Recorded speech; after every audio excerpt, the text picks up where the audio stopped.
सभी भाई बहनों को जय सच्चिदानंद जी। हिंदू धर्म में सोमवार के दिन का बेहद महत्व माना जाता है।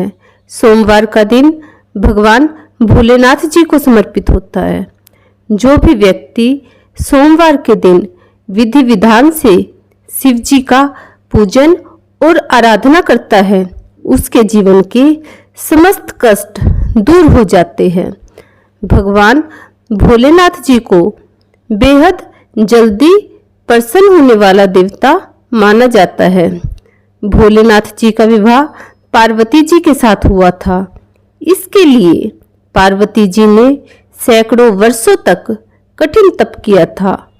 तप के बाद एक वक्त ऐसा भी आया था जब पार्वती जी को भगवान शिव जी की परीक्षा का सामना करना पड़ा था।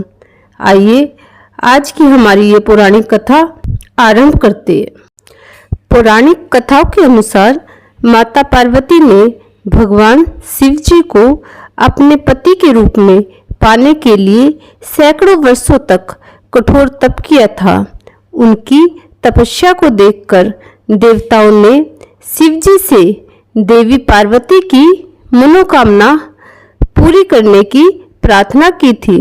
इसके बाद भोलेनाथ जी ने सप्त ऋषियों को पार्वती जी की परीक्षा लेने के लिए भेजा।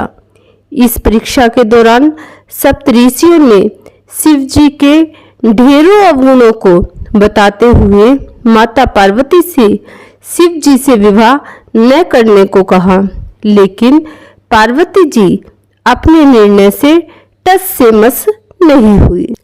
इस पर खुद भोलेनाथ ने माता पार्वती जी की परीक्षा लेने का निर्णय लिया। माता पार्वती के तप से प्रसन्न होकर शंकर जी उनके सामने प्रकट हुए और उन्हें वरदान देकर अंतर्ध्यान हो गए। कुछ पलों बाद ही एक मगरमच्छ ने एक लड़के को पकड़ लिया और लड़का मदद के लिए पुकारने लगा। बच्चे की आवाज सुनकर पार्वती जी नदी किनारे पहुंची और उनका मन द्रवित हो गया।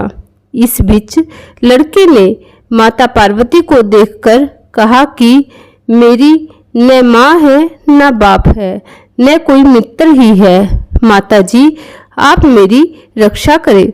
इस पर पार्वती जी ने मगरमच्छ से कहा कि आप इस लड़के को छोड़ दे।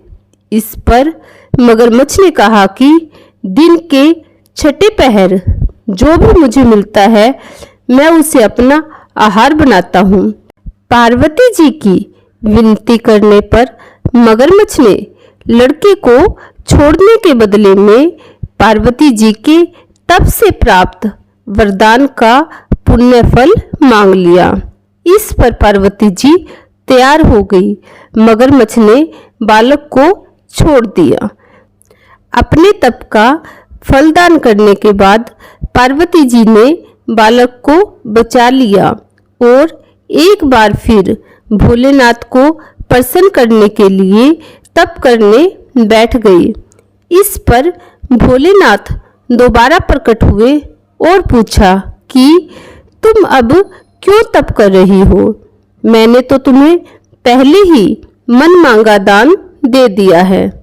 इस पर पार्वती जी ने अपने तप का फल दान करने की बात कही। इस पर शिव जी प्रसन्न होकर बोले, मगरमच्छ और लड़के दोनों के स्वरूप में मैं ही था।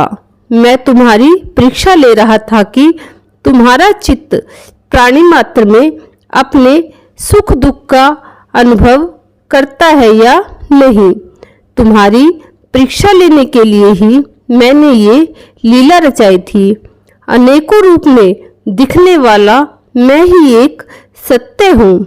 अनेक शरीरों में नजर आने वाला मैं ही निर्विकार हूँ।